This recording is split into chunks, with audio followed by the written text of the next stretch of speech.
1668년 네덜란드의 수도 암스테르담의 서점에서는 이색적인 신간 한 권이 새로 진열되었습니다. 불과 50여 페이지밖에 안 되는 책이었죠. 그것은 암스테르담의 시민들이 그때까지 들어본 일도 없고 또 지구상의 어느 구석에 박혀 있는지 찾아낼 수도 없는 꼬레라는 작은 나라와 그곳에 사는 야만인들에 관한 이야기를 담은 책이라고 출판업자들은 열정적으로 선전하고 있었습니다. 스페로 호코어의 불행한 항해일기. 이것은 스페로 호코어의 서계인 핸드릭 하멜이 직접 집필한 것이었습니다. 이 책은 날개 돋친 듯이 팔렸습니다. 저자인 하멜이 아직 고국에 돌아오기도 전의 일이었습니다. 경쟁이 붙은 출판업자들은 독자들의 취향에 영합하여 수단 방법을 가리지 않고 황당무계한 이야기를 추가하기도 하고 책의 내용과는 관련도 없는 사파를 그려넣기도 했습니다. 코끼리나 악어가 조선에 서식하고 있다는 이야기가 꾸며지기도 했지만 이와 같은 날조는 하멜의 원고에는 한 구절도 나오지 않는 것이며 실제 하멜의 정보는 그동안 헤이그 대학교의 네덜란드 식민지 관계 기록 문서에 보관되어 창고 속에 파묻혀 있었습니다. 그러다가 이 기록이 출판된 것은 1920년이었습니다. 중고등학교 시절 역사 교과서에는 하멜이 조선에 표착했다는 단 한 줄의 기록이 있지만 당시를 상상해보면 이 일이 하멜 일행이나 우리나라에 얼마나 황당하고 큰 사건이었을지 모릅니다. 하멜의 기록을 통해 당시의 모습을 상상하는 일은 무척 흥미로울 것입니다. 하멜 표류기 1에서 스페로 호코어의 난파일기를 낭독하고 다음 편에서 조선왕국 견문록을 읽겠습니다.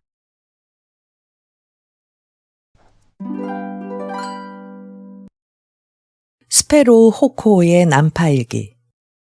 우리 일행이 네덜란드 본토에 택세를 출항한 것은 1653년 1월 10일 저녁 무렵이었다.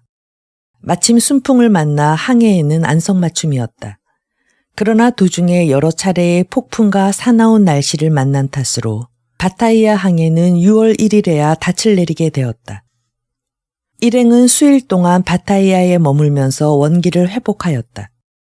이때 대만의 타포안으로 가라는 동인도 회사 총재의 명령을 받았다.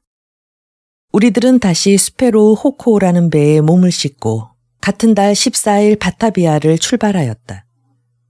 우리 배에는 타포안, 대만 및 그 송령의 신임 총독으로 부임해 가는 코르넬리우스 네세르가카가 타고 있었다.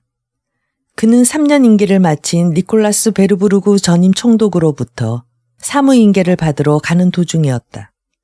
항해는 순조롭게 계속되어 7월 16일 타포안에 정박했다. 레세르 총독은 즉시 상륙하여 우리 배의 짐을 풀게 했다. 그는 이어서 총독부 평의원들과 회의를 가진 뒤 우리들에게 일본으로 가라는 명령을 내렸다. 따라서 우리들은 짐을 풀고 싣고 하는 일을 마친 다음 같은 달 30일 다시 타포안을 떠나 항해길에 올랐다. 다음 날은 저녁 때까지 하루 종일 날씨가 좋았으나 대만 해협을 벗어날 무렵 폭풍이 일어 밤새도록 거세지기만 했다.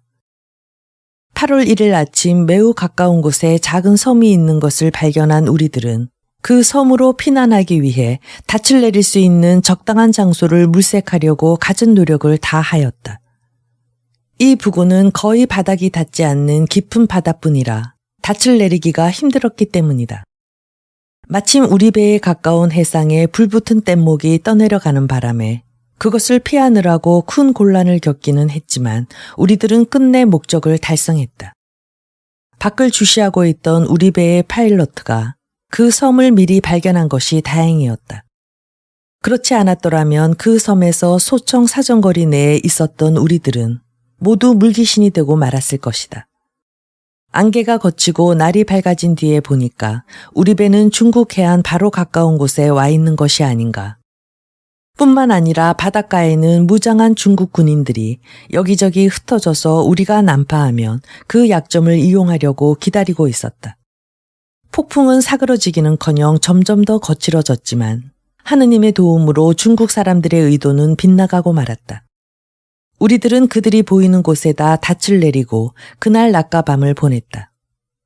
다음 날 바람은 가라앉았으나 중국 사람들의 수요는 밤사이에 크게 늘었으므로 우리들은 경계태세를 취하는 한편 될 수 있는 대로 빨리 그들로부터 멀리 떠나기로 결심했다. 그러나 바람이 일지 않아 뜻을 이루지 못하였다. 이 무풍 상태는 그날 하루 종일과 다음날 밤까지 계속되었다. 사흘째 되던 날에 보니까 그동안에 다시 일어난 폭풍으로 우리 배는 항로에서 60마일이나 벗어난 해상으로 밀려나와 있었고 대만섬이 다시 시야에 들어와 있었다. 우리들은 대만과 중국 대륙 사이를 왔다 갔다 하게 되었는데 날씨는 약간 추운 편이었다.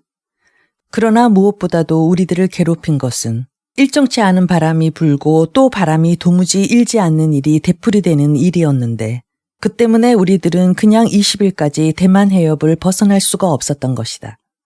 그런데 이때 마침 불기 시작한 서남풍이 폭풍으로 변하고 게다가 폭우까지 겹치는 바람에 우리 배는 동북쪽으로만 밀려가다가 다시 동쪽으로 내려가게 되었다. 그 뒤로 사흘 동안 날씨는 계속 사나워지기만 하고 바람은 변덕스럽게 방향을 바꾸는 바람에 우리들은 돛을 올렸다 내렸다 하느라고 정신을 차릴 수 없었다. 그러는 동안에 여러 번 바다의 타격을 받은 배는 상당히 약화되었고 계속 퍼붓는 비 때문에 우리들은 방향을 전혀 관측할 수 없게 되었다. 결국 우리들은 모든 돛을 내리고 운명을 거센 파도에 맡겨버리는 도리밖에 없었다. 15일이 되자 바람이 너무 사납게 불기 때문에 서로 말하는 소리도 들을 수 없고 단 한 치도 돛을 올릴 수 없게 되었다. 게다가 배 안에는 너무 많은 물이 들어와서 감당할 도리가 없었다. 뿐만 아니라 파도는 일각도 쉬지 않고 우리들 머리 위로 덮쳐오기 때문에 언제 죽을지 예측할 수 없는 상태였다. 그날 밤에는 비상용 보트와 간축대의 대부분이 유실되는 바람에 선체가 흔들리고 뱃머리까지 잃게 되지 않을까 걱정되었다. 우리들은 파손된 부분을 수리하여 불행한 결과가 발생하는 것을 미연에 방지하려고 가능한 모든 방법을 동원해 보았으나 실패하고 말았다. 사나운 돌풍은 쉴 새 없이 밀어닥치고 성남파도는 금시라도 우리들을 삼킬 듯이 덤벼들었다. 결국 배와 회사의 상품들을 버리지 않고는 살아날 길이 없다고 판단한 우리들은 더 큰 파도를 피하기 위해 전면의 돛을 버리기로 결심하였다. 우리가 이 작업을 하고 있을 때 선미 위를 덮친 파도로 갑판 위에 있던 선원들은 모두 밀려나갈 뻔하였다. 게다가 배 안은 침수로 가득 차 있었다. 이때 선장이 외치는 소리가 들렸다. 모두 듣거라. 즉각 배전에 있는 돛대를 절단하라. 그리고 운명을 하나님의 자비심에 맡겨라. 이런 파도가 한두 차례만 더 습격해오면 우리는 모두 죽고 말 것이다. 우리가 아무리 기술과 노력을 기울여도 살지는 못할 것이다. 참으로 아슬아슬한 판국이었다. 마침 이때 앞을 주시하고 있던 제2당번이 육지가 보인다. 여기서 소총의 사정거리밖에 안 된다. 하고 외치는 것이 아닌가. 어두운 밤과 비 때문에 우리들은 이 육지를 좀 더 빨리 발견하지 못한 것이었다. 우리들은 돛을 내리려고 애써 보았으나 바닥이 너무 깊은 데다가 바다는 거칠고 바람도 거세 뜻을 이루지 못했다. 이렇게 닻을 내리지 못하고 있을 때 거센 파도가 3번이나 연속 배 안으로 밀려오는 바람에 선창 안에 있던 사람들은 미처 밖으로 나오기도 전에 익사하고 말았다. 갑판 위에 있었던 몇 사람은 바다로 뛰어내리고 나머지 사람들은 파도에 밀려나갔다.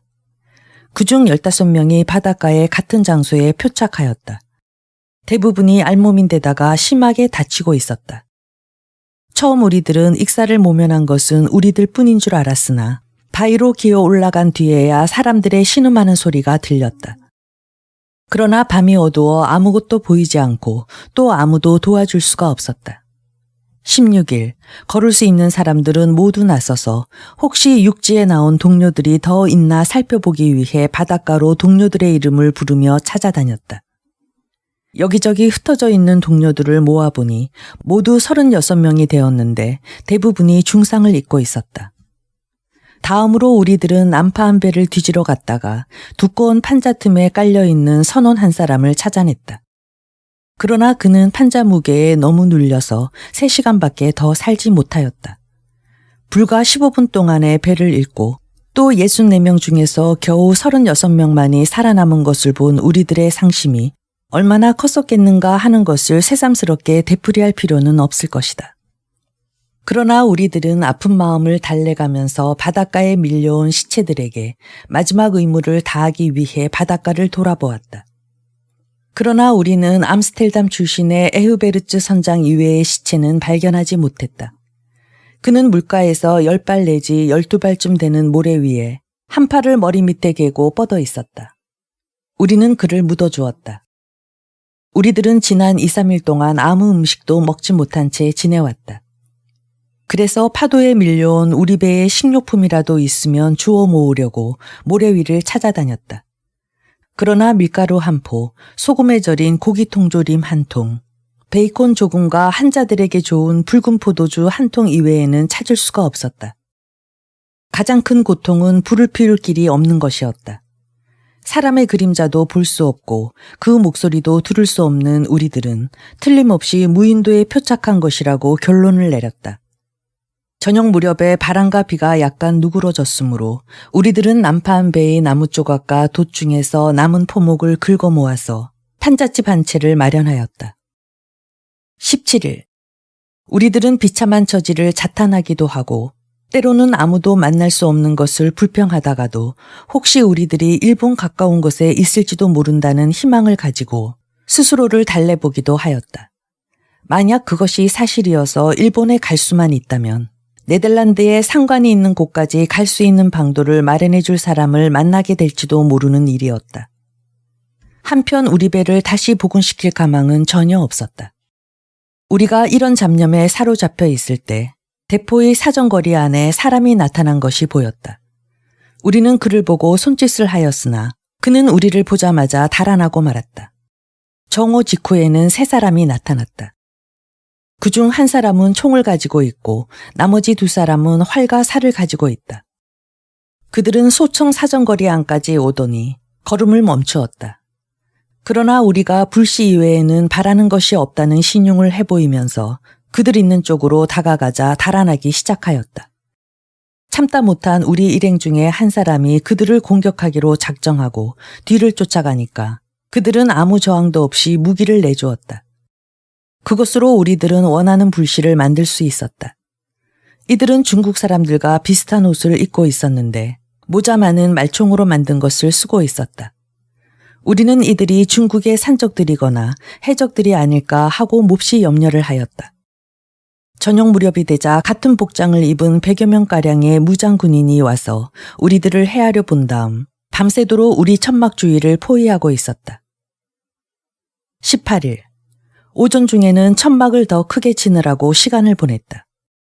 정오쯤 약 2,000명의 기병과 보병이 우리 천막 앞에 와서 전투 대형으로 진을 쳤다. 우리 일행 중에서 서기와 수석 파일럿 특의의 조수미 사원 등 4사람이 이들을 만나기 위해 밖으로 나갔다. 부대장 앞에 이르니 그는 부하들을 시켜 각자의 목에 작은 방울이 달린 큰 쇠사슬을 둘러 씌우게 하였다. 이 방울은 네덜란드에서 우두머리 양의 목에 달아주는 것과 비슷하였다. 이렇게 한 다음 그들은 우리네 사람들을 강제로 무릎을 꿇려 부대장 앞에 엎드리게 하였다. 그와 동시에 무장군인들은 일제히 함성을 질렀다. 천막 안에 있던 우리들은 이제는 죽었구나 하고 부르짖으며 4사람과 똑같이 목을 쇠사슬로 묶이고 무릎을 꿇리게 될 것을 각오하였다. 과연 땅바닥에 얼굴을 대고 잠시 엎드려 있었더니 그들은 우리들에게도 무릎을 꿇으라는 신용을 하였다. 우리가 이와 같은 자세를 취하고 있는 동안 그들은 우리들이 알아들을 수 없는 말로 몇 가지 질문을 하였다. 우리는 우리대로 있는 방법을 다해 일본의 나가사키로 가는 도중이었다는 것을 설명하였다. 그러나 그들이 우리 말을 못 알아듣기는 우리도 그들 말을 못 알아듣는 것과 마찬가지여서 그들은 야판이라는 말을 한 번도 들어본 일이 없는 것 같았다. 그들은 야판이라는 나라를 외나라 또는 일본이라고 부르기 때문이다. 우리가 하는 말을 한마디도 알아들을 수 없는 것을 깨달은 부대장은 우리 모두에게 소주 한 잔씩을 가득 부어 주게 한 다음 천막으로 돌려보냈다. 우리를 데리고 온 군졸들은 우리가 가지고 있는 식량들을 조사해 본 뒤 베이컨과 소금에 절인 고기가 조금밖에 없는 것을 보고 그것을 가져다가 상관에게 보이는 것이었다. 1시간이 지난 뒤 그들은 우리들에게 쌀밥을 가져다 주었으나 우리들이 오래 굶주린 줄 알고 몸에 해로울 것을 염려하여 조금씩밖에 주지 않았다. 점심 뒤에 그들이 손에 큰 밧줄을 들고 오는 것을 보고 우리들의 목을 졸라 죽이려는 것이라고 생각한 우리들은 기절초풍을 하였다. 그러나 그들이 일제히 난파된 배 있는 쪽으로 달려가서 소용될 만한 것들을 육지로 끌어올리는 것을 보고는 크게 마음을 놓았다. 밤에는 쌀밥을 좀 많이 가져다 주었다. 저녁을 먹은 뒤 선임 항해사가 우리가 있는 위치를 알아보기 위해 천측을 해본 결과 북위 33도 32분, 즉 제주도라는 것을 알았다. 군졸들은 19일에도 하루 종일 난파한 우리 배의 서글픈 잔해들을 끌어내다가 포목 같은 것은 말리고 또 쇠를 매우 소중하게 여기는 모양으로 쇠가 달린 나무를 태워서 쇠만을 건지는 것이었다. 좀 더 친숙해지기 시작하였으므로 우리들은 부대장과 현장에 나와 있던 이 섬의 해군 사령관인 수사를 찾아가 한 사람 앞에 작은 망원경 1개와 붉은 포도주 1병 그리고 바위 사이에서 발견한 우리 선장의 은술잔을 선사하였다. 그들은 이 포도주가 매우 구미에 당겼던 모양으로 흥겹도록 마신 뒤 우호를 표시하는 여러 가지 기념품과 함께 은잔을 돌려주었으며 우리들은 다시 천막으로 돌아왔다. 20일이 돼서야 군졸들은 배에 남아있는 나무들을 모두 태워서 쇠를 건져내는 작업을 끝냈다. 그런데 작업을 하는 도중에 재미있는 사고가 발생하였다. 군졸들이 태우는 불이 포탄이 장전되어 있는 대포 두문에 옮겨지는 바람에 포탄이 요란한 폭음과 함께 폭발하였던 것이다. 혼비백산한 병졸들은 모두 달아나고 얼마 동안은 배 안은 물론 배 근처에도 가려들지 않았다. 우리들이 다시는 그런 일이 일어나지 않을 터이니 안심하라는 신용을 해보인 뒤에야 그들은 다시 작업을 계속하였다. 이날 그들은 먹을 것을 2번 가져다 주었다. 21일 아침에 부대장은 신용으로 우리들에게 천막 안에 보관하고 있는 모든 물건을 자기 앞에 가져오도록 지시하였다. 그는 물건들을 챙기게 하고는 우리가 보는 앞에서 봉인하였다.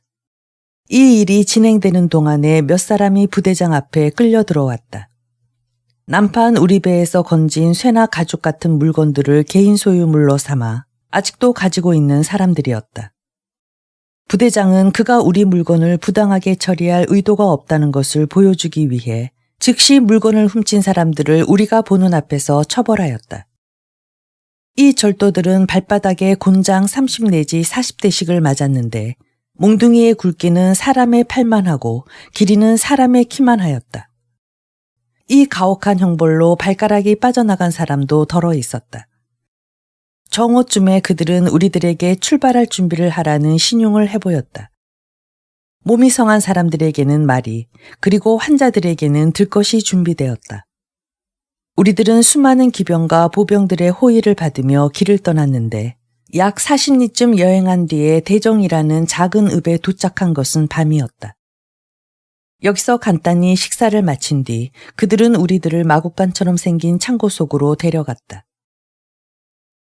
22일, 먼동이 트는 이른 새벽에 우리들은 전날과 같이 똑같은 행차로 길을 떠나 작은 요새가 있는 곳에 도착하였는데 근처에 작은 상선 2척이 있는 것이 보였다.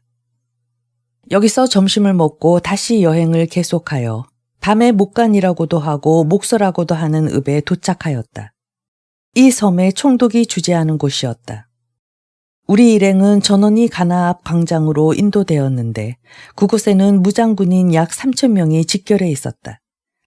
그 중에 몇 사람이 앞으로 나와 대접에다 물을 떠서 우리들에게 갖다 주었다. 그러나 이들의 무장이 어찌나 무시무시한지 물을 떠다 주는 척하면서 우리들을 처치해 버리려는 것이 아닌가 하는 생각이 들었다. 또 이들의 풍속이 중국이나 일본에서 찾아볼 수 없을 만큼 무서운 점이 있기 때문에 우리들의 공포심은 더욱 늘기만 했다. 우리 배의 서기가 맨 처음 표착하였던 곳에서 부대장 앞에 같이 갔던 동료들과 함께 목사 앞으로 끌려나갔다. 서기 일행은 땅 위에 엎드려 고개를 숙였다. 그러는 동안 우리들은 관아 근처에 있는 발코니 비슷한 건물 가까운 곳으로 인도되었다. 발코니 안에선 목사가 국왕처럼 위풍을 갖추고 앉아 있었다. 이곳에 이른 우리들에게도 서기 일행과 똑같은 자세를 취하라는 지시가 내렸다. 목사가 신용으로 물은 첫 질문은 우리들이 어디서 왔으며 어디로 가는 길이냐는 것이었다. 우리들은 전과 똑같은 대답을 하였다. 즉 우리들은 네덜란드 사람들이며 일본의 나가사키로 가는 길이라고. 우리 대답을 들은 목사는 우리가 한 말을 조금은 알아들었다는 듯이 고개를 약간 끄덕여 보였다. 그는 이어서 우리들을 한 번에 4사람씩 자기 앞으로 지나가게 하고는 똑같은 질문을 우리 모두에게 되풀이했다. 우리의 한결같은 대답을 들은 그는 우리들을 어느 지정된 집으로 데려가도록 지시하였다. 뒤에 들으니 이 집은 전에 왕위를 뺏으려다가 실패한 국왕에 숙부되는 사람이 감금되었다가 죽은 곳이라고 한다. 우리 일행이 집 안으로 들어가기가 무섭게 무장군인들이 집 주위를 포위하였다.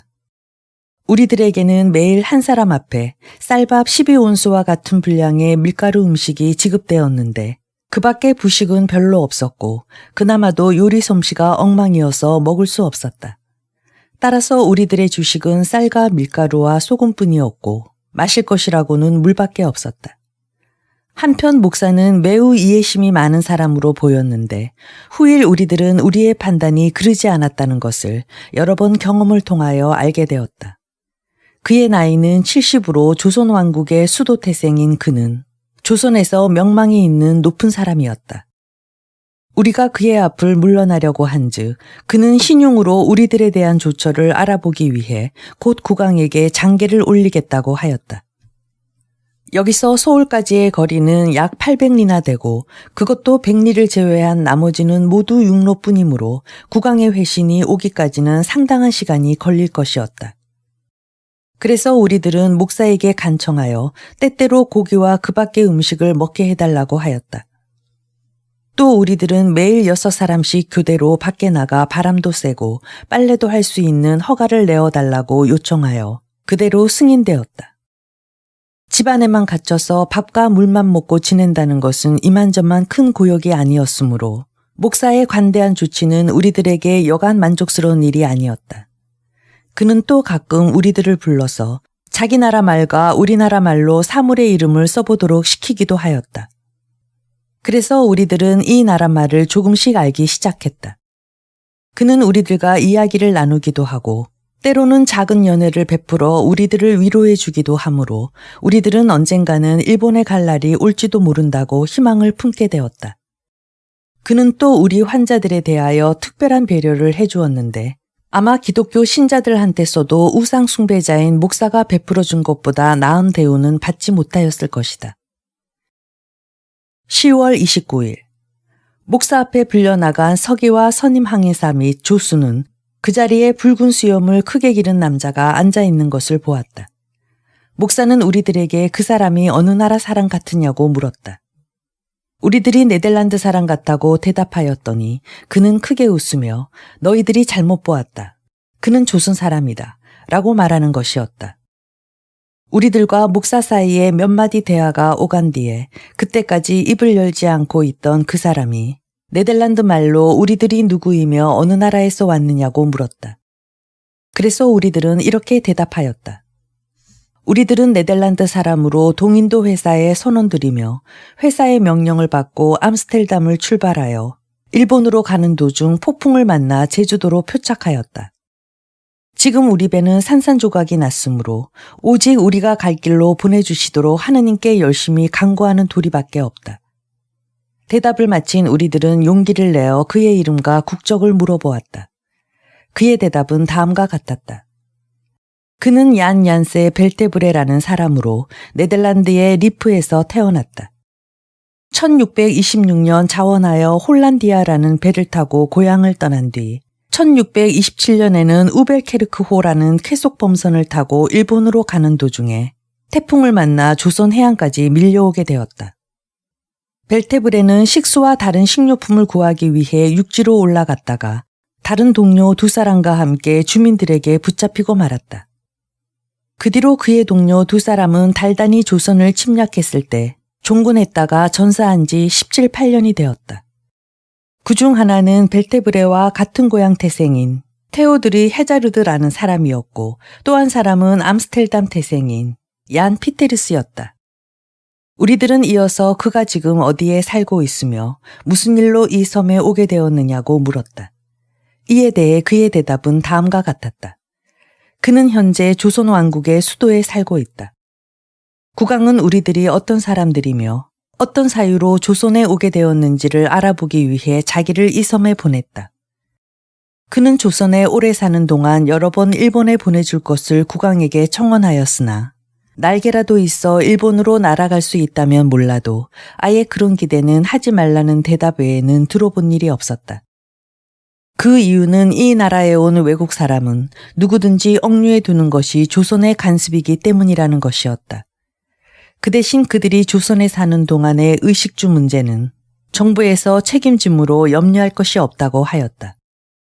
결국 그는 우리들이 국왕에 있는 소울로 가면 이때까지 그가 받아온 것과 똑같은 대우를 받게 될 것이라는 말로써 우리들을 위로하려고 애를 쓰는 것이었다. 벨테브레와 같은 훌륭한 통역을 만난 우리들은 너무 기뻐서 모든 우울증이 사라지고 이때까지의 불행을 잊어버리게 되었다. 그러나 57세나 된 사람이 모국어를 잊어버린다는 것은 놀랍고도 이상스러운 일이었다. 처음 우리들은 그의 말을 알아듣기가 매우 힘들었었다. 그러나 그는 한 달이 못 가서 모국어를 다시 유창하게 말할 수 있게 되었다. 한편 목사는 우리들에 관한 모든 문서를 정리해 조정으로 보내면서 곧 회신이 올 것이니 안심하라고 일러주었다. 그러는 한편 벨테브레와 부하들로 하여금 수시로 우리들을 찾아보게 하여 우리들이 필요로 한 것이 무엇인지 그에게 알리도록 하였다. 12월 초순경에 우리들이 숭배하는 목사의 3년 임기가 끝나고 새 목사가 부임하게 되었다. 우리들은 이 인사 이동이 우리들에게 불리한 결과를 가져오지 않을까 크게 걱정하였다. 국왕이 떠나면서 우리들에게 보여준 친절과 정의는 여기에 다시 옮기기 힘들 만큼 크고도 깊었다. 그는 우리들이 겨울을 지낼 준비가 잘 안 돼 있는 것을 보고 한 사람 앞에 두툼한 두루마기 한 벌, 신발 한 컬레, 그리고 가죽버선 한 켤레씩 만들어주게 하였다. 뿐만 아니라 그는 우리들을 품위 있게 대우해 주었으며 또 자기 힘이 부족하여 우리들을 일본으로 보내주거나 본토로 같이 데려가지 못하게 된 것을 진심으로 미안하게 생각한다고 말하였다. 그는 또 자기가 조정에 가면 힘 잘하는 데까지 우리들을 석방시키거나 서울로 이송시키도록 노력하겠으니 자기가 떠나더라도 너무 걱정하지 말라는 말까지 해주었다. 그는 이어서 우리가 배에서 건져두었던 서적과 다른 물건 보따리를 돌려주었으며 귀중한 기름 한 병을 선물로 주었는데 언젠가는 요긴이 쓸 수 있는 물건이었다. 새로 부임해온 목사가 우리들에 대해서 취한 첫 조치는 쌀밥과 소금과 물만 주도록 메뉴의 종류를 줄이는 일이었다. 우리들은 역풍 때문에 아직 떠나지 못하고 섬에 머물러 있는 국왕에게 진정을 하였다.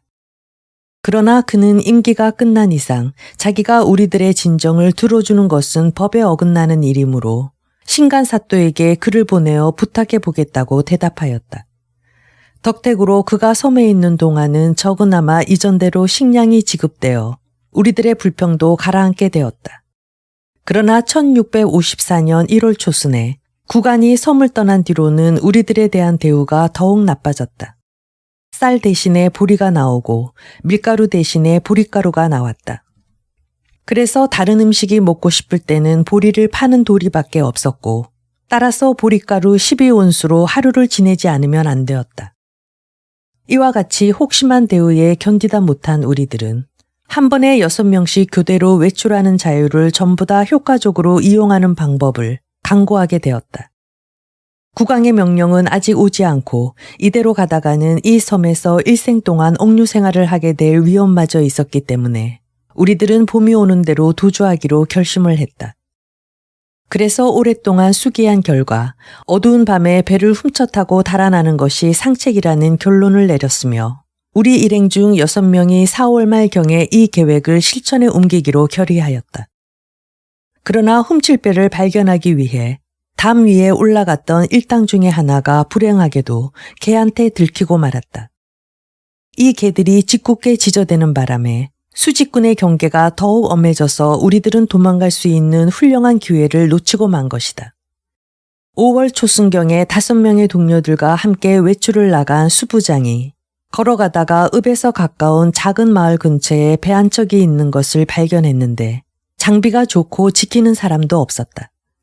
그는 곧 동료 한 사람을 보내 작은 배 하나와 짤막한 판자쪽 몇 개를 가져오게 하였다.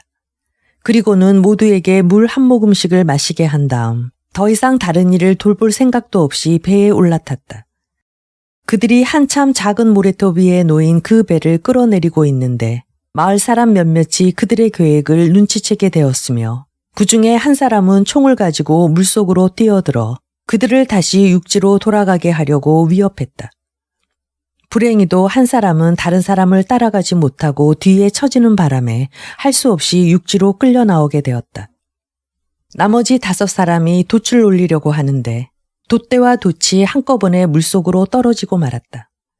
그들은 곧 돛대와 돛을 건져서 애쓴 끝에 제자리에 맞추어 놓고 다시 돛을 올리려고 하였다. 그런데 이번에는 돛대의 끄트머리가 고칠 수 없을 정도로 부러지는 것이 아닌가. 이렇게 시간을 끄는 동안에 마을 사람들은 다른 배를 잡아타고 뒤쫓기 시작했다. 속수무책인 우리 5사람은 이내 추적당하고 말았다.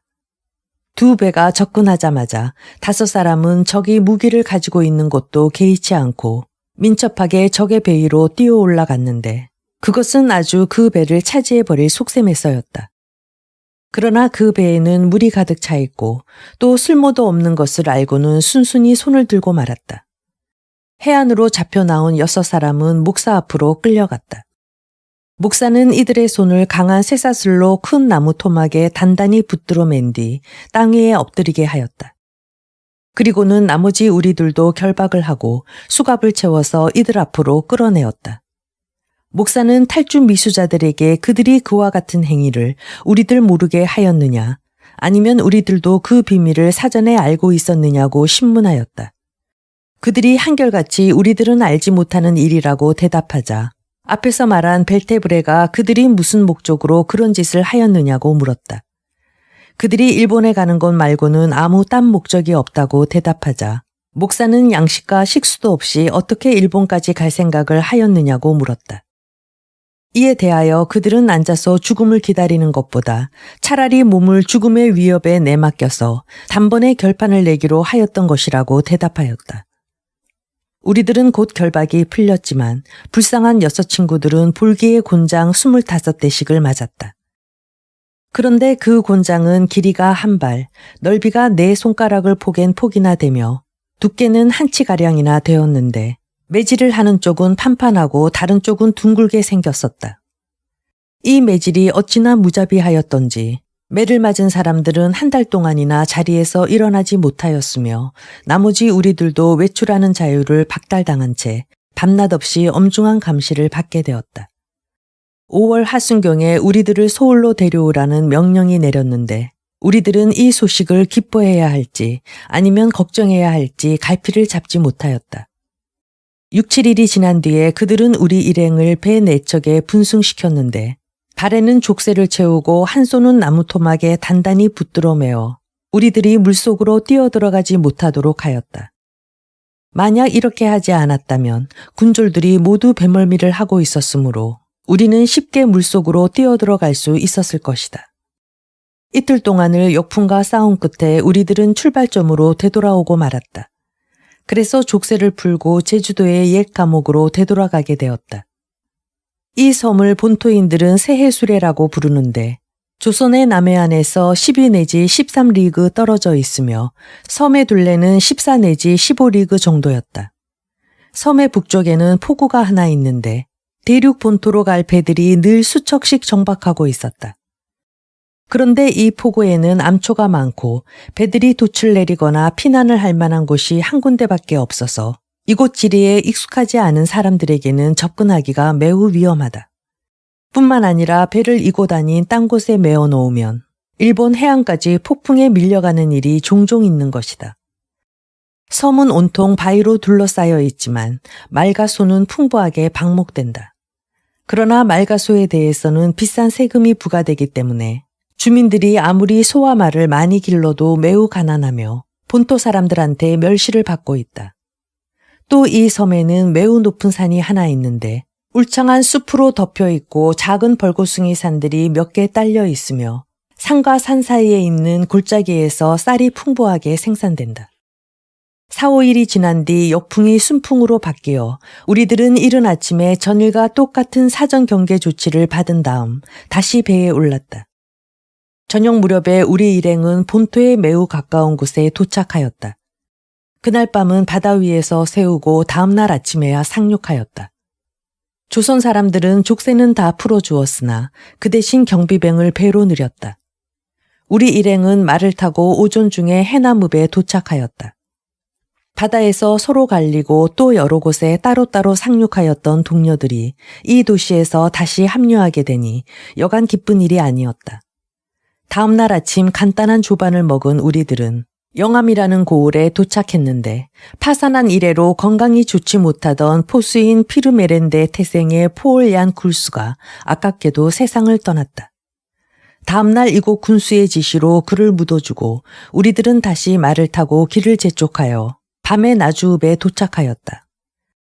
다음 날은 장성에서 묵고 산마루의 꽤 넓은 요새 이밤산성이 있는 줄령을 넘은 뒤 정읍에 도착하였다. 여기서 우리들은 태인으로 갔다가 다음 날에는 금구에서 셋밥을 먹고 밤에 전주라는 큰 도시에 도착하였다. 이 도시는 옛날에 국왕이 도읍을 삼았던 곳이며 현재는 전라도의 총독이 주재하고 있다. 전주는 바다에서 하룻길밖에 안 되지만 상업이 크게 발달하여 전국적으로 유명한 곳이다.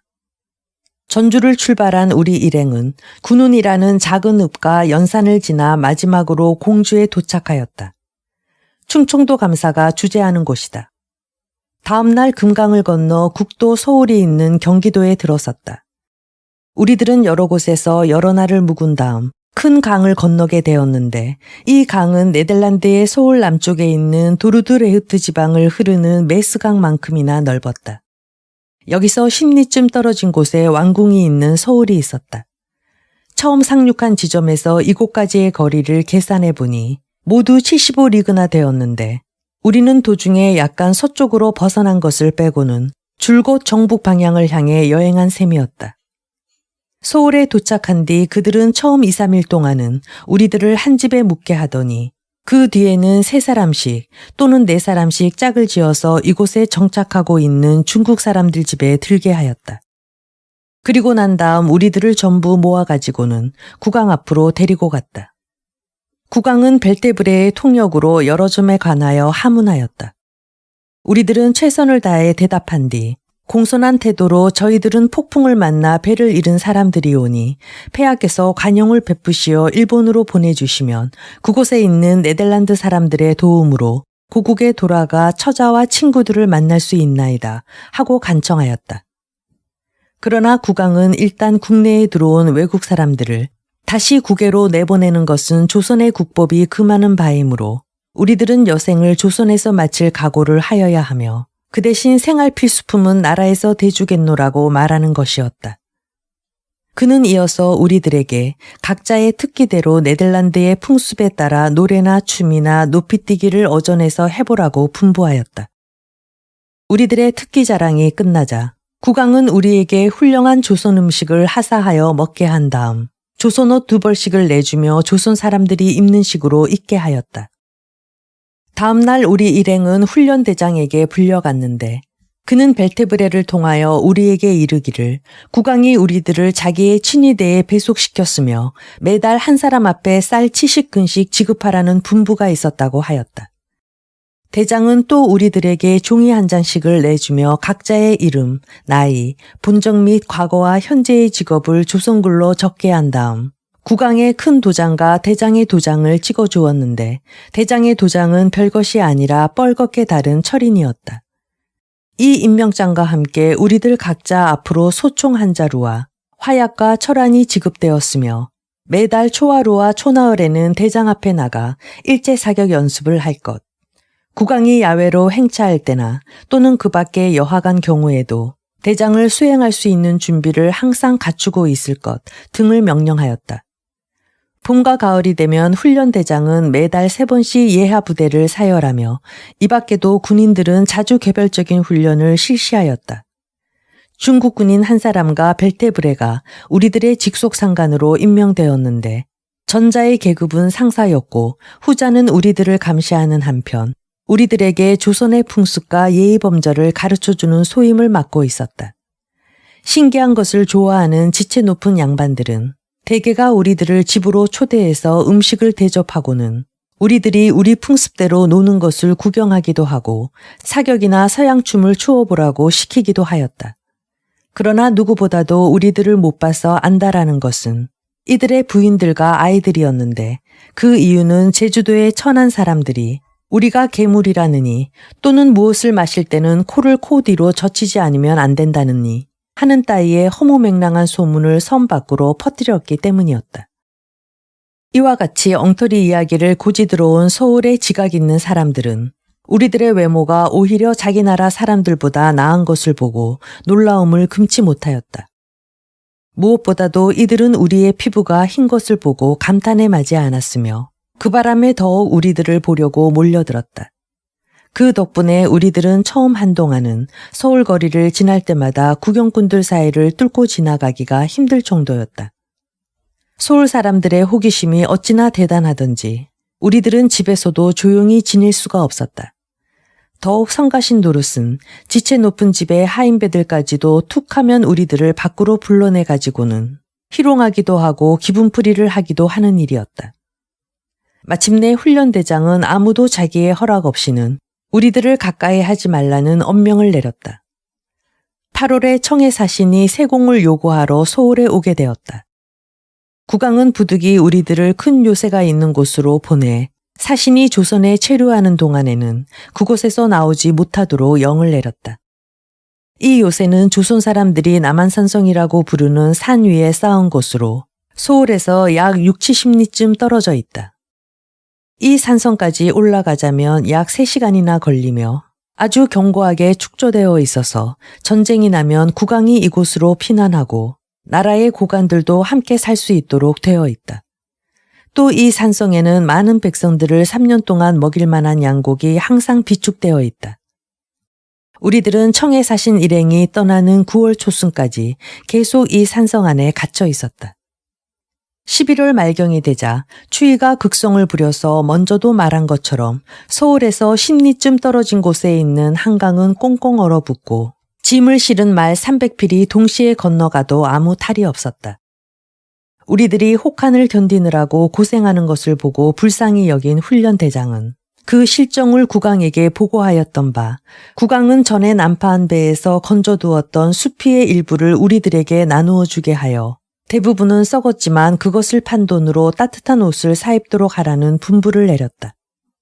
그런데 우리 일행 중에 2-3사람은 이 수피를 판 돈을 합자하여 작은 집 한 채를 장만하였는 바 그 이면에는 다음과 같은 이유가 있었다. 즉 우리들이 나눠 자고 있는 집주인인 중국인 지주들은 추운 겨울에도 계속 우리들을 20-30리나 멀리 떨어진 산에 보내서 뗄나무를 베어오게 하였다. 그래서 이 친구들은 지주들한테 영원한 시달림을 받느니 차라리 집을 사서 추위를 참고 견디는 편이 낫다고 결심한 것이다.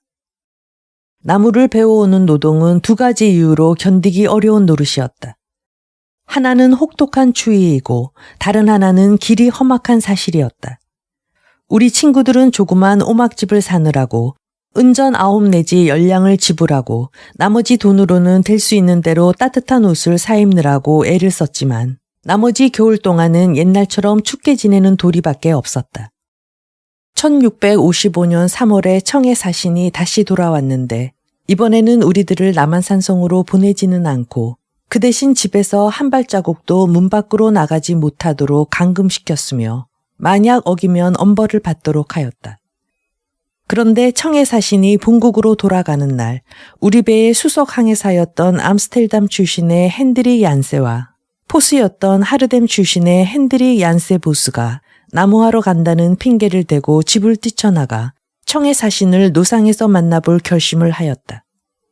2사람은 사신이 그를 옹이하는 수많은 기병대와 보병대의 선두에 나타나는 것을 보자 그 앞으로 달려가서 한 손으로는 그의 말에 고삐를 붙잡고 다른 손으로는 겉에 입은 조선 옷을 풀어 헤치고 속에 입은 네덜란드 옷을 내보였다. 이렇게 되자 처음 사신 일행 사이에는 큰 소동이 벌어지고 사신은 정색을 하고 두 사람에게 도대체 어떻게 된 사람들이냐고 물었으나 두 사람이 하는 말을 도무지 알아들을 수가 없었다. 그러나 사신은 두 사람에게 따라올 것을 명하고 그날 밤 자기가 묵을 숙소로 오라고 하였다. 숙소에 도착한 그는 두 사람이 그에게 하는 말을 알아들을 수 있는 사람이 있는지의 여부를 알아보기 위해 사방에 수소문을 한 끝에 벨테브레가 있다는 말을 듣고 지체 없이 그를 불러오라고 지시하였다. 한편 벨테브레 동력의 통보를 받은 조정에서는 어전 회의를 긴급히 소집하였고 이 회의에서는 사신에게 선물을 주어 사건을 무마하여 달다낭, 즉 청나라 황제의 귀에 들어가지 않도록 하자는 결의가 채택되었다. 우리 불쌍한 친구들은 다시 서울로 붙들려 와서 투옥되었으며 얼마 안 가서 옥사하고 말았다. 그러나 우리들은 그들이 처형을 당한 것인지 아니면 자연사를 한 것인지 알 길이 없었다. 우리들은 아무도 그들을 면회하는 것이 허용되지 않았기 때문이다.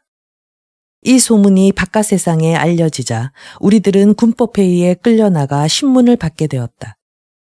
신문의 요지는 우리들이 두 친구들의 계획을 사전에 알고 있지 않았느냐 하는 것이었다.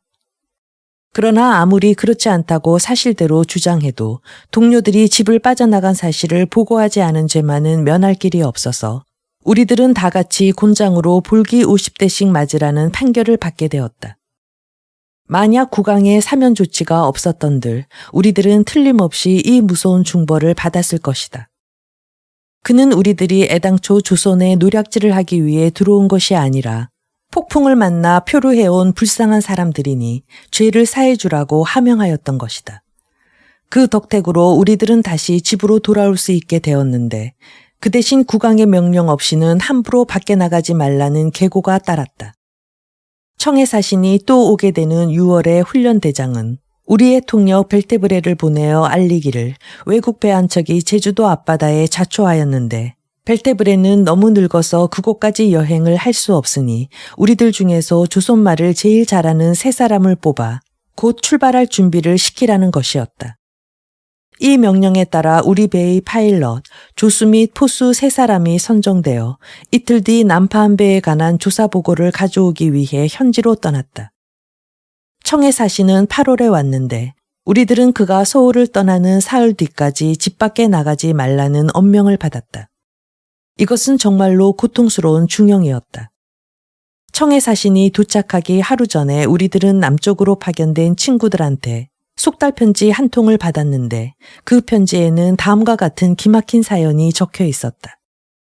즉 우리 세 친구들은 조선 왕국의 가장 남쪽에 해당하는 변경지대에 감금되어 있으며 엄중한 감시를 받고 있다.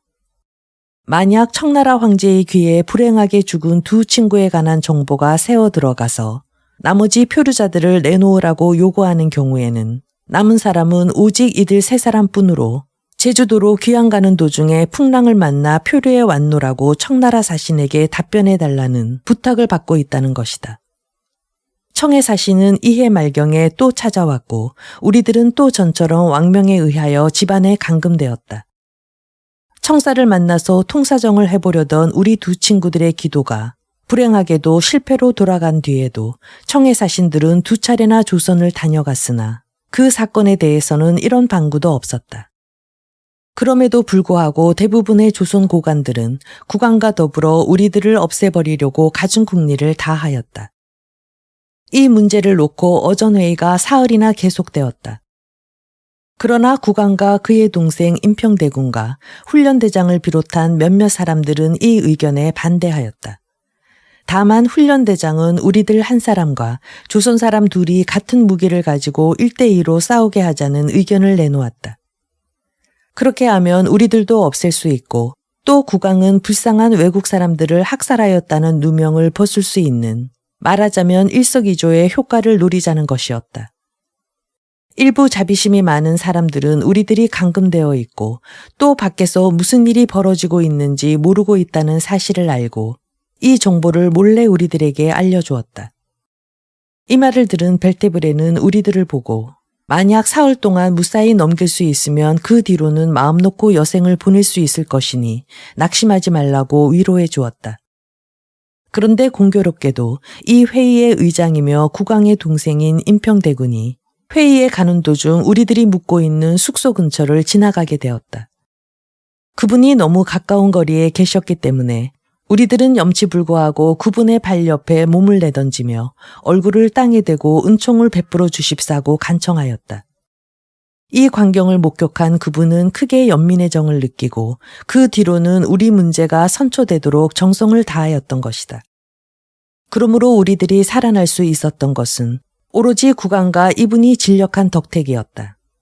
그러나 이와 같이 국왕과 임평대군의 관대한 처사를 좋지 않게 여기는 많은 신하들의 간악한 계획이 좌절된 것을 화풀이하기 위해 우리들을 없앨 다른 방법을 강구하게 될지도 모르고 또 우리들이 청나라 사신들 앞에 나타나는 것을 막기 위해서도 우리들을 전라도로 귀양 보내는 것이 상책이라는 결론이 내려졌다.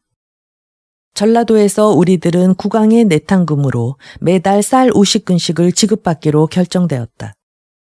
이 결정에 따라 우리들은 1656년 3월에 준비된 말을 타고 서울을 떠나게 되었는데 그동안 우리들과 친해진 사람들은 우리들을 서울에서 10리나 떨어진 한강까지 전송해 주었다. 여기서 우리는 벨테브레와도 마지막 작별 인사를 고하였는데 그날부터 오늘에 이르기까지 그를 만나지도 못하고 소식도 듣지 못하였다. 전라도로 가는 도중에 우리들은 전에 서울로 올 때 본 도시들을 모두 통과하게 되었다. 우리 일행은 영암에서 하룻밤을 묵고 다음날 아침에 다시 출발하여 정오 때쯤 전라병령이 있는 큰 도시에 도착했는데 병령 맞은편에는 큰 성체가 있어서 읍내를 위압하고 있었다.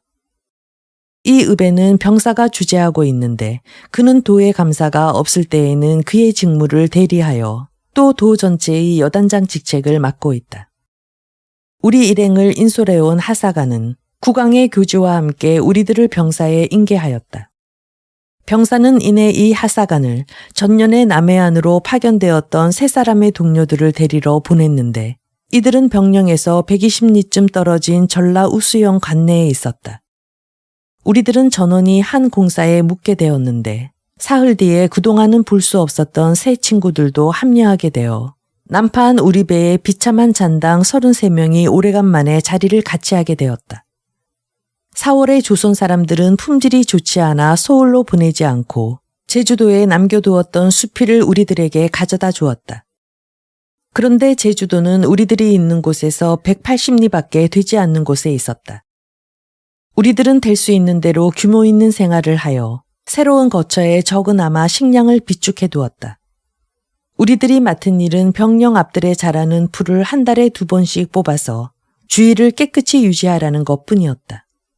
이해 1656년에 사소한 비위 사건으로 기소를 당한 우리 병사는 자기 입장을 밝히기 위해서 서울로 소환되었는데 생명이 위협하다는 소식이 전해지기도 했었다. 그러나 백성들한테 인심을 잃지 않았고 또 그의 집안은 조선에서도 손꼽히는 명문 중의 하나였으므로 유력한 친척들의 도움으로 무사하게 되었을 뿐만 아니라 도리어 그의 직위가 높아지게 되었다. 그는 조선 백성들에 대해서 뿐만 아니라 우리들에게도 착한 일을 많이 해준 사람이었다. 2월에 전임 사또와는 아주 딴판인 병사가 부임하였다. 그는 우리들에게 보다 많은 작업량을 부과시켰을 뿐만 아니라 30리나 떨어진 산에 가서 나무를 베어오라고 시키기가 일쑤였다. 그의 전임자는 우리가 필요로 하는 나무를 병령에서 데워주었으며 그것도 집에까지 배달해 주었었다. 그러나 하나님의 가호가 있었던지 그해 9월에 신임 사또는 중풍에 걸려 세상을 떠나고 말았다. 그렇다고 그의 죽음을 애석하게 여기는 사람은 아무도 없었다. 그만큼 그는 인심을 잃었던 것이다. 11월에 신임 병사가 내려왔다. 그는 도무지 우리들에 대해서 관심이 없는 사람이었다. 그래서 우리들이 옷이나 그 밖의 물품을 청구하면 나는 그런 점에 대해서는 국왕의 지시를 받은 바 없으며 오로지 너희들에게 쌀을 지급해 줄 의무밖에 없다. 그러므로 이 밖에 필요한 물건이 있으면 너희들이 알아서 마련하는 도리밖에 없다. 라고 대답하는 것이 고작이었다. 이 무렵 나무를 지어 나르느라고 옷은 다 해지고 겨울의 한기는 우리를 괴롭히기 시작했으므로 우리들은 조선 사람들에 대한 수치심을 다 버리고 그들의 우리에 대한 호기심을 이용하여 구걸 행각을 나서기로 결심하였다. 우리들이 구걸 행각에 나서면 호기심이 많은 조선 사람들은 우리들에게 온갖 질문을 퍼부을 것이 뻔한 일이었다. 그래서 우리들은 무엇인가 입을 것을 얻기 위해 그리고 한 줌의 소금을 타기 위해 병령까지 올이나 되는 거리를 달려야 하는 수고도 덜 겸 병사에서 구걸할 수 있는 허가를 해달라고 진정하였다. 우리는 이유를 달기를 헐벗게 되어 더 이상 나무를 베어올 수 없고 아무리 힘써 일을 하여도 소량의 소금과 쌀밖에 벌 수가 없다고 하였다. 그러므로 우리들은 겸허한 마음으로 병사에게 교대로 외출하는 것을 허가해 주도록 빌었다. 그는 우리의 진정을 들어주었으므로 우리들은 이 특혜 조치를 선용하여 짧은 시일 안에 월동 준비를 할 수 있었다. 1658년 정초에 이 병사도 소환되어 갔는데 그의 후임으로 온 병사는 우리에게 새로운 시련의 불씨를 안겨다 주었다. 우선 그는 우리의 외출, 즉 구걸 행각을 금지시키고 우리가 그를 위하여 일을 하면 그 대가로 한 사람 앞에 면포 3필씩 주겠다고 제의하였다. 우리들은 이 제의에 대하여 오랫동안 수기한 결과 그 제의를 받아들이면 그 해와 같은 흉년에 우리가 필요로 하는 다른 물건을 구하기가 힘들 것은 뻔한 노릇이고 또 그가 요구하는 일을 하자면 그가 주는 것보다 더 많은 노력을 소모해야 된다는 것을 알게 되었다. 그래서 우리들은 지극히 공손한 태도로 그의 제의를 거절하였다. 그런데 공교롭게도 뜻하지 않은 사고가 발생해 그는 우리들의 요구를 받아들이지 않을 수 없게 되었다. 조선 사람들은 열병을 대단히 두려워하여 그 생각만 하여도 벌벌 떠는 습성이 있는데 마침 우리 일행 중에 이 병에 걸린 사람이 몇 있었으므로 병사는 이 병이 조선 사람들한테까지 전염될 것을 염려해 우리의 요구를 들어준 것이었다. 그 대신 그는 우리들에게 한 번에 2주일 또는 3주일 이상을 구걸하러 나가지 말 것과 서울이나 일본에 가지 말 것을 다짐하였다. 그는 또 집에 남아있게 될 나머지 사람들에게 환자를 잘 보살필 것과 병령 앞들에 풀을 깎도록 명령하는 것을 잊지 않았다. 이해 4월에 효정이 승하하고 세자가 청해 황제의 동의를 얻어 왕위를 이어갔다. 그러나 우리들은 여전히 우리들의 직업, 즉 구걸 행각을 계속하였다. 우리들은 특히 조선의 수도승들을 많이 찾아다녔는데 이들은 자비심이 많고 우리들의 모험담이나 다른 나라의 풍습을 들려주면 매우 기뻐하고 고맙게 생각했다. 이들은 우리들의 이야기 듣는 것을 좋아하는 나머지 며칠이고 우리들과 함께 지내는 것을 마다하지 않았다. 다음 병사는 1660년에 부임했는데 이 사람은 우리들을 매우 친절하게 대우해 주었다. 그는 종종 말하기를 만약 그에게 고난이 있다면 우리들을 본국에 돌려보내주든가 아니면 최소한 동포들이 있는 곳에라도 보내주겠다고 하였다. 그는 우리들이 아무런 제한 없이 구걸 행각에 나갈 수 있는 자유를 확인해 주었다. 이 해에 큰 가뭄이 들어 모든 양국이 부족했다. 이듬해인 1661년에는 살기가 더욱 참담해져서 수많은 사람들이 굶어 죽고 노상에는 도적들이 들끓게 되었다. 국왕은 도적대들을 맹렬히 토벌하였으므로 살인강도 사건이 많이 줄어들었다. 그는 또 들에 버린 시체들을 매장하도록 영을 내렸다. 백성들은 도토리, 소나무 껍질 및 야생식물로 겨우 목숨을 연명할 정도였으며 기근이 극도에 달하자 약탈당하는 마을이 늘어가고 심지어는 왕가의 창고까지 털렸다. 그러나 이런 범법 행위는 대개 세도 있는 집안의 하인배가 저질렀으므로 아무도 처벌을 받는 사람이 없었다. 이 재난은 1662년까지 계속되었으며 1663년에도 그 영향이 미쳤다. 가난한 농민들은 아예 파종도 못하였거나 서로 하였더라도 수확은 거두지 못하였다. 다행히 하천의 수리를 이용할 수 있는 지방이나 소택지 근방은 풍작이어서 나머지 지방의 흉작이 다소 보충된 셈이었다. 만약 그렇지 않았더라면 이 나라는 완전히 파멸되고 말았을 것이다. 우리가 몸을 의탁하고 있는 곳에서는 더 이상 우리를 먹여 살릴 수 없게 되어 병사는 할 수 없이 그 실정을 감사에게 알리고 해결책을 시달해 달라고 요청하였다.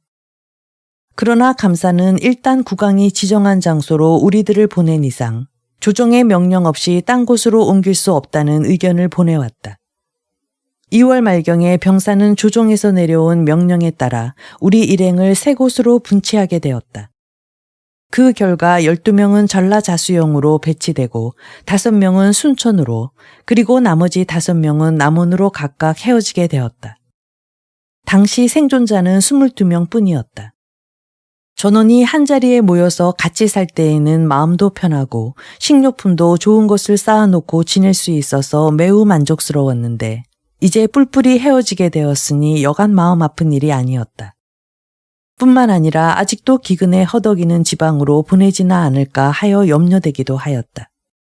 그러나 이 슬픔은 기쁨으로 바뀌었으니 다음에 이야기하는 바와 같이 이번의 변화가 우리에게 탈주할 수 있는 계기를 마련해 주었기 때문이다. 3월 초순 우리들은 그동안 입은 은택에 대하여 심심한 사의를 표명한 다음 병사에게 작별 인사를 하였다. 건강한 사람들은 걷고 환자와 보따리는 병사가 내어준 말에 싣고 길을 떠났다. 좌수영과 순천으로 가는 패들은 우리와 같은 길을 걸었다. 우리들은 이틀 밤을 같은 읍에서 묵고 사흘째 되는 날에 순천에다 동료 5명을 남겨놓았다. 다음 날 밤은 시골 집에서 자고 이튿날 새벽에 출발하여 9시쯤에 자수영에 도착하였다. 우리를 인솔해온 간원들은 전라도 수군사령관인 수사에게 우리들을 인계하였다.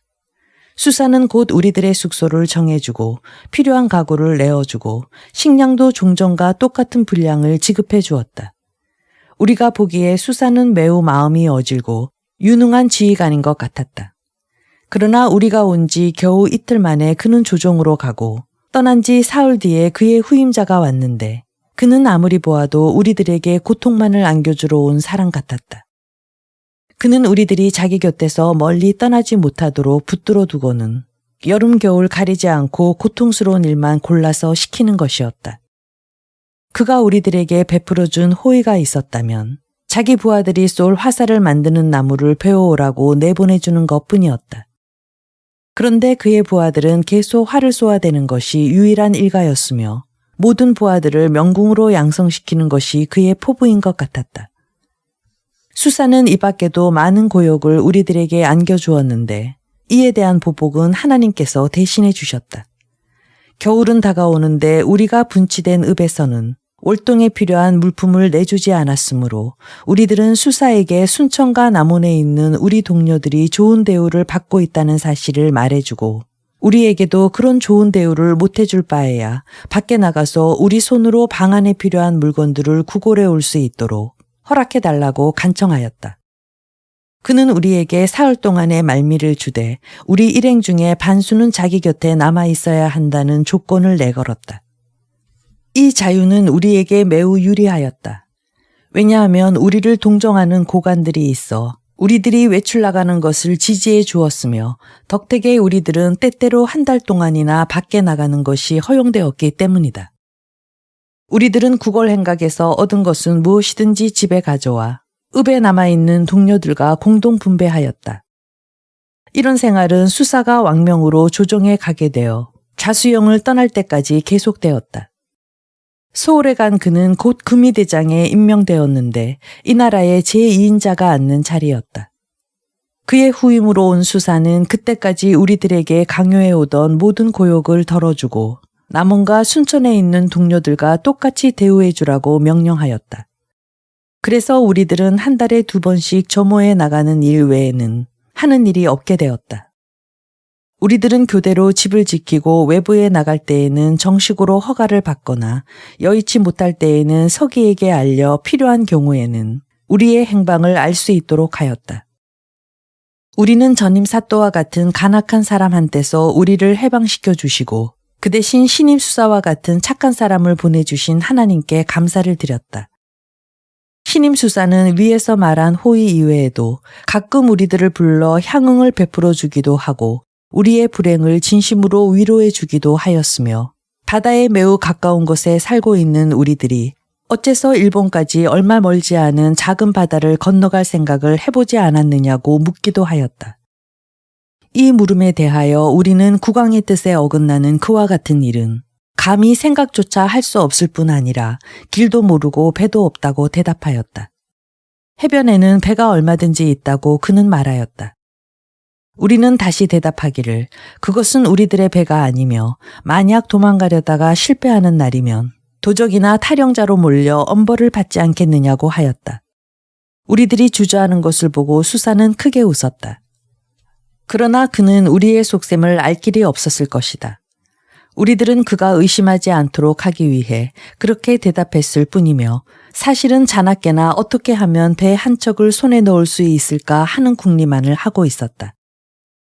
또 배 한 척을 구입하려고 하였으나 그들의 방해로 뜻을 이루지 못한 일도 있었던 것이다.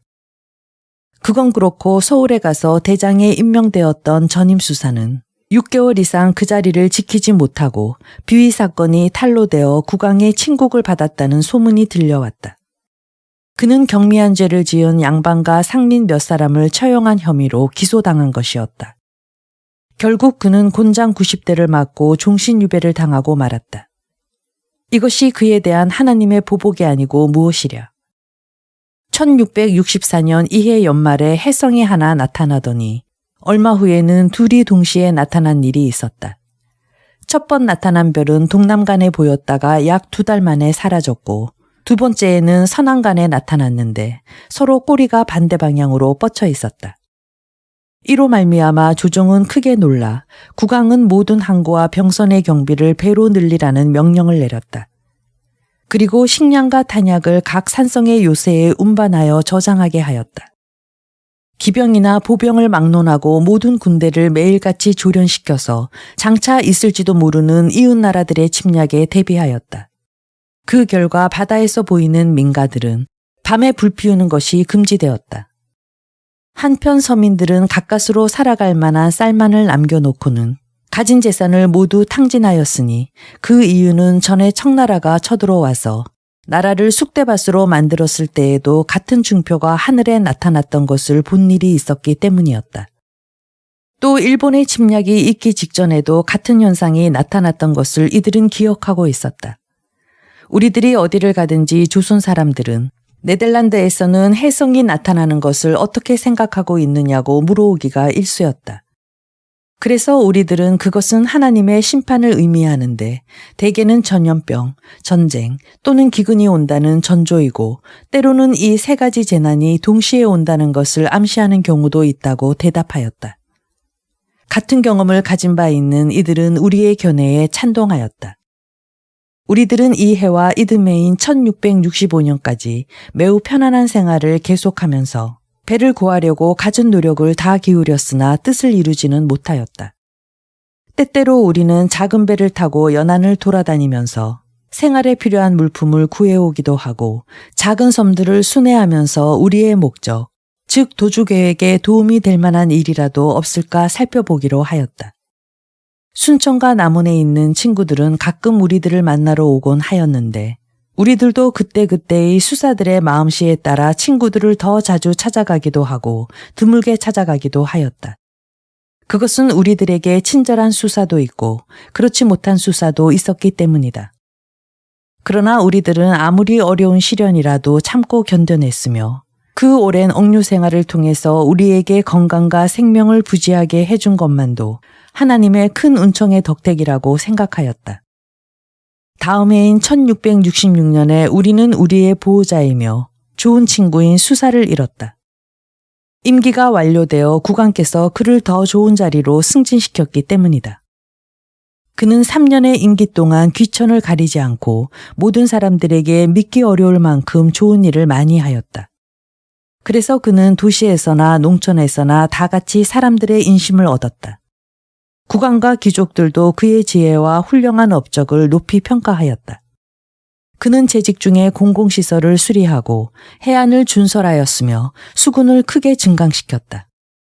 이와 같은 그의 공적을 가상하게 여긴 국왕은 그에게 조정에서 으뜸가는 품직을 제수하였다. 이 착한 수사가 떠난 뒤로 사흘 동안은 수사 자리가 비게 되었다. 후임자는 사흘째 되는 날에야 부임하였는데 그는 그동안 점쟁이에게 물어서 길리를 택하느라고 부임이 지연되었던 것이다. 신가는 부임하기가 무섭게 전에 귀양간 사또가 강요하던 가혹한 노동만으로는 오히려 부족하다고 생각했음인지 우리들에게 진흙을 이겨서 무슨 틀 만드는 일을 계속 시키는 것이었다.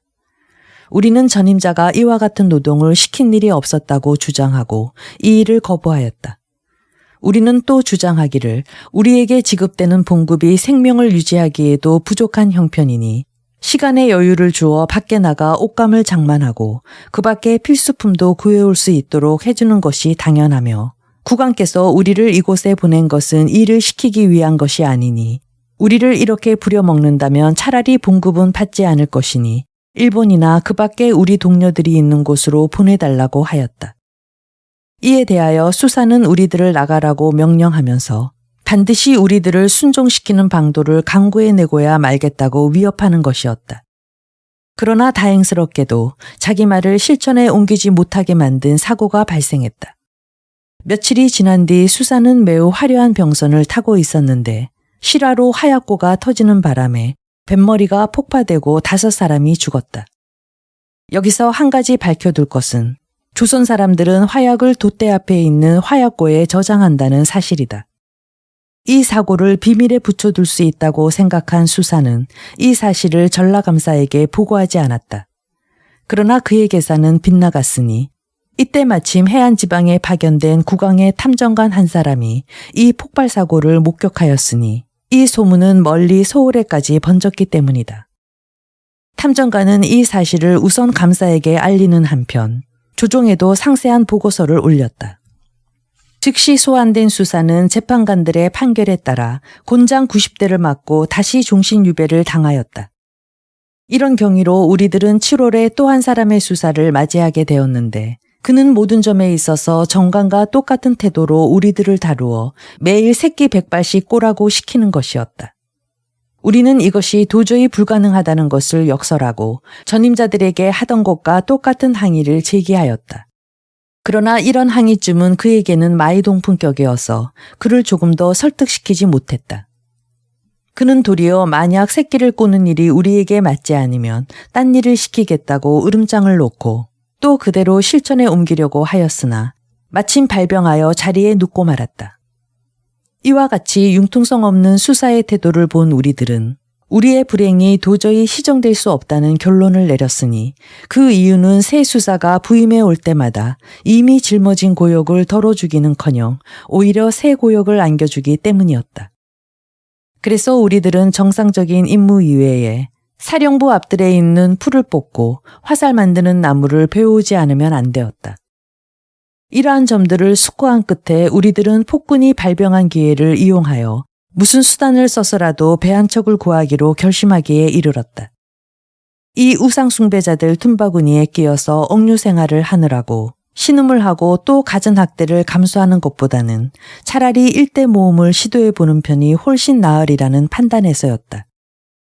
우리의 음모를 성공적으로 추진하기 위해 이웃에 사는 조선 사람을 이용하기로 하였는데 그는 평소 우리와 친숙한 사이이고 또 그가 어려울 때에는 여러 번 도와준 일도 있는 사람이었다.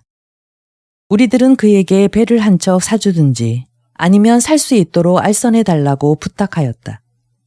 그러면서 배의 용도에 대해 설명하기를 이웃 섬들로 무명을 구걸하러 갈 것이며 돌아오면 그에게도 한몫 두둑하게 주겠다고 약속하였다.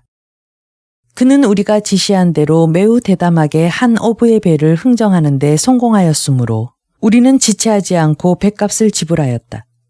그런데 그 배를 우리가 산다는 사실을 안 어부는 대금을 도로 돌려주려고 하였다. 그 이유는 어떤 사람이 그에게 충동하기를 우리가 그 배를 타고 도주하려는 것이 분명하며 그렇게 되면 배를 판 어부는 틀림없이 사형감이라고 말하였기 때문이었다. 이것은 옳은 말이었다. 그러나 우리가 값을 배로 올리겠다고 제의하였더니 이 어부는 장차 닥쳐올지도 모를 위해보다는 눈앞의 이익에 현혹되어 승낙하고 말았다. 조선 사람 둘이 돌아가자 우리는 곧 작업을 시작하여 독과 닭과 줄 감기와 노와 그 밖에 필요하다고 생각되는 모든 물건들을 배에 장치도 하고 싣기도 하여 출범하기에 가장 적합한 시기인 음력 초순 안으로 떠날 채비를 서둘렀다. 이때 마침 우연한 행운으로 우리를 찾아온 동료 둘이 있었는데 우리는 그들도 우리 계획에 가담시키기로 하였다. 그들은 긴 설명을 들을 필요도 없이 즉석에서 호응하였다. 또 우리들은 브리스테생인 유능한 수부인 얀 페트르가 순천에 있다는 것을 알고 사람을 보내어 모든 준비가 완료되었으니 곧 오도록 이르기로 하였다. 그런데 막상 심부름꾼이 순천에 가보니 그는 순천에서도 160리나 떨어진 남원에 가 있었으므로 결국 심부름꾼은 그를 데려오기 위해 나흘 동안의 약 500리 거리를 여행하지 않으면 안 되었다. 드디어 출발하기로 예정된 9월 4일이 왔다. 달이 기울기 시작하였다. 이웃 사람들이 다소 눈치를 챈 것 같다. 그러나 우리는 이런 일에까지 신경을 쓸 겨를이 없었다. 아무거나 있는 대로 먹어치운 다음 집에 남아있는 쌀, 식수병 및 냄비 같은 것들을 챙겼다. 밤이 되자 우리들은 발자국 소리를 죽여가면서 읍을 둘러싼 성 밑으로 기어나갔다. 달이 완전히 기울었으므로 우리를 본 사람은 아무도 없었다. 우리는 제1차 목표인 대포의 사정거리 안에 위치한 작은 섬으로 건너갔다. 여기서 우리는 배 안에서 발견한 통에 담수를 가득 채웠다. 그리고 난 다음 아무 소리도 나지 않게 배를 저어 나갔다. 앞에는 읍에 소속된 배들이, 그 맞은편에는 구강 직속의 캐속선들이 감시하고 있었다. 우리는 될 수 있는 대로 멀리 해협 쪽으로 빠져나갔다. 이때까지는 바람이 자고 있었다. 그러다가 새삼 순풍이 일어나므로 우리는 돛을 올렸다. 돛을 올리면서 우리들은 하나님의 가호를 비는 동시에 우리의 운명을 그에게 맡겼다. 9월 5일 아침 우리들은 조선의 해협을 벗어나고 있었다. 이때 한 어부가 우리들을 보고 한호성을 올렸으나 대답하지 않았다. 혹시 이 부근에 파견된 수군의 탐망꾼이 아닐까 염려되었기 때문이다. 해뜰 무렵에 바람이 잠으로 발각되지 않기 위하여 우리들은 부득이 노를 저어 더 멀리 달아났다. 정오경에 날씨는 다시 회복되기 시작하였고 밤에는 돛을 펼 수 있었다. 우리는 짐작으로 배의 진로를 동남 방향으로 고정시켰다. 밤이 되자 바람은 더욱 순조롭게 불고 우리는 조선 해역을 완전히 벗어났으며 더 이상 추적당할 염려는 없어졌다. 바람은 밤새도록 잘 불고 우리는 꽤 많은 거리를 항해할 수 있었다. 9월 6일 아침 우리들은 처음으로 일본 섬을 발견하였다. 밤새도록 계속된 강풍은 아직도 우리들을 돕고 있어서 우리도 모르는 사이에 우리 배는 히라도 섬 앞에 와 있었다. 그러나 우리 중에는 일본에 와본 사람이 하나도 없을 뿐더러 수로에도 익숙하지 못하므로 함부로 배를 댈 수가 없었다. 뿐만 아니라 조선 사람들한테 들은 이야기로는 나가사키로 가는 도중에 연안에는 섬이 하나도 없을 것이었다. 그래서 우리들은 좀 더 멀리 떨어진 섬을 향해 항해를 계속하였는데 이 섬은 매우 작고 또 우리 있는 곳에서 가까운 거리에 있는 듯 싶었다. 과연 우리들은 그 밤 안으로 이 섬을 뒤로하고 앞으로 나갔다. 9월 7일, 바람은 차고 일기는 불순하였다. 우리는 헤아릴 수 없는 많은 섬들을 따라 항해를 계속하였는데 앞으로는 더 섬이 나타나지 않겠지 하는 일념으로 이 섬의 무리들을 앞지르려고 노력하였다. 밤에 작은 섬에 접근한 것 같은 생각이 들기에 그날 밤은 그곳에서 정박할까 하였으나 하늘을 보니 곧 폭풍이 불 것 같고 또 주위에는 수많은 불들이 보이므로 혹독하게 찬바람이 불기 전에 항해를 계속하기로 결심하였다. 9월 8일 아침에 보니까 우리 배는 간밤에 출발하였던 지점에 되돌아와 있었다. 조류에 밀려온 것이다. 우리는 다시 바다로 나가기로 결심하였으나 불과 20리도 못 가서 역풍이 그것도 매우 맹렬하게 불기 시작하여 우리들은 부득이 이 섬에 피난하지 않을 수 없었다. 시시각각으로 거칠어지는 바람을 뚫고 한 만을 건너서 정오경에 겨우 닻을 내릴 수 있었으나 우리가 어느 나라에 와 있는지 알 수가 없었다. 우리들이 간단한 식사 준비를 하고 있는 동안 온주민들이 우리 가까이로 앞뒤로 왔다 갔다 하였으나 말을 하는 일도 없고 걸음을 멈추는 일도 없었다. 저녁 무렵에 바람이 약간 가라앉았는데 6사람을 태운 배 한 척이 나타났다. 이들은 모두 허리띠에 단도 2자루씩을 차고 있었다. 그들은 우리 있는 곳으로 가까이 배를 저어오더니 그중 한 사람이 배에서 내려 우리 맞은편에 와 섰다. 이것을 본 우리들은 될 수 있는 대로 빨리 돛을 올리고 동시에 노를 저어 만을 빠져나가 큰 바다로 나가려고 하였다. 그러나 우리를 추적하기 시작한 그들의 배가 이내 우리를 따라왔기 때문에 더 앞으로 나갈 수가 없게 되었다. 만약 우리들이 긴 대나무 장대를 이용하였더라면 그들이 우리 배에 올라오는 것을 손쉽게 막을 수 있었을 것이다.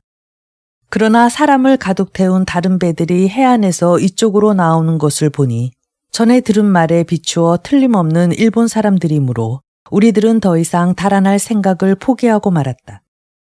그들은 우리들을 향하여 환호성을 지르면서 어디로 가는 길이냐는 신용을 해보였다. 우리는 이런 경우를 위하여 미리 준비해 두었던 네덜란드 국기를 내걸면서 네덜란드, 나가사키 하고 외쳤다. 이것을 본 그들은 우리 보고 돛을 내리고 해안으로 향하라는 신용을 하므로 곧 그대로 하였다. 그들은 이어서 우리 일행 중에 한 사람을 자기들 배에 싣고 나머지 사람들은 불탑 앞에 열을 지어 서 있게 하였다. 배가 정박한 뒤 자기들 배로 우리 배를 에워싸서 지키게 한 그들은 우리 일행 중에 또 한 사람을 먼저 데리고 간 동료 앞에 끌고 가서 두 사람에게 여러 가지 질문을 하였으나 피차 간에 말이 통하지 않았다.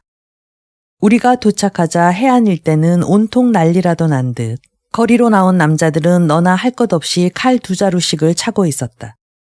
그러나 만족스럽게 생각되는 것은 그들이 우리를 나가사키로 보내주려고 애쓰고 있다는 것과 또 그곳에는 우리 동료들이 있다는 것도 암시하고 있는 듯하다는 사실이었다. 밤이 되자 곧도 섬에서 서열이 셋째로 높은 사람이 큰 배를 타고 우리 배에 올라왔다. 우리들이 네덜란드 사람이라는 것을 안 이 신사는 신용으로 나가사키에는 지금 네덜란드 선박이 6척 있으며 우리가 원한다면 4, 5일 안에 우리 일행을 그곳으로 안내하겠다고 말하였다. 그는 또 우리가 있는 곳이 천황에 예속된 곧도라는 섬이라는 것을 일러주고 우리가 어디서 왔는지 무척 궁금하게 여긴다고 하였는데 우리가 그동안 겪은 일을 그에게 이해시키기란 이만저만 힘든 일이 아니었다.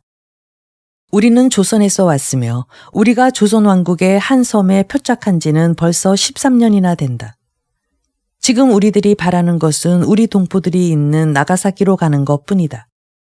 우리는 이 한 가지 소망을 만족시키기 위해 보잘것없는 배에 몸을 맡긴 채 나침판도 없이 알지도 못하는 해로를 400여리나 항해한 끝에 일본에 도달한 것이다. 그것도 일본 사람들은 자기 나라에 오는 모든 외국 사람들을 잔인하게 죽인다고 우리들을 설득하는 조선 사람들의 말을 무시하고 말이다. 이런 일이 있은 뒤로 우리들은 사흘 동안 계속 우리 배 안에서만 있었는데 일본 사람들은 경비를 소홀히 하지 않았으며 식수와 나무와 고기 같은 것을 우리 배로 날라다 주었으며 또 매일같이 퍼붓는 비를 가리라고 돗자리도 가져다 주었다.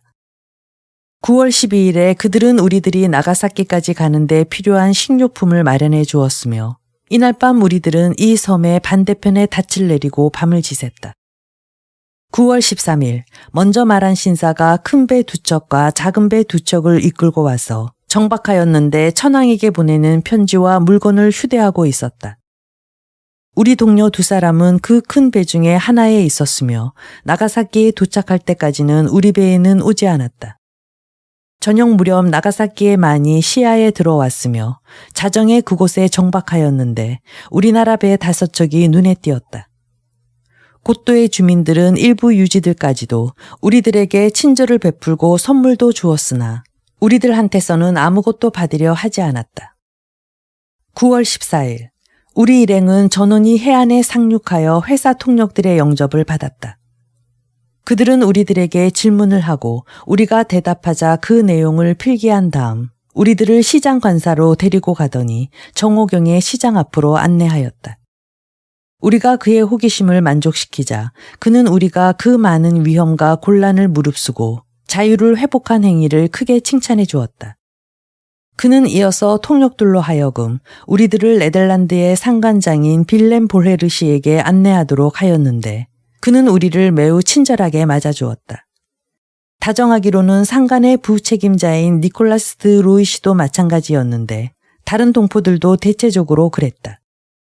나가사키에 도착한 뒤로는 고국의 풍습대로 생활하게 되었다. 10월 1일 보레르 씨는 섬을 떠났다가 23일 만에 상선 7척과 함께 나가사키만을 출범하였다. 처음 나가사키 시장은 우리들을 1년 동안 억류하려고 하였으나 이달 25일에 우리들을 불러서 제3신문을 한 다음 회사의 임원한테 인계하였으며 임원은 우리들을 자기 집에 묵게 해주었다.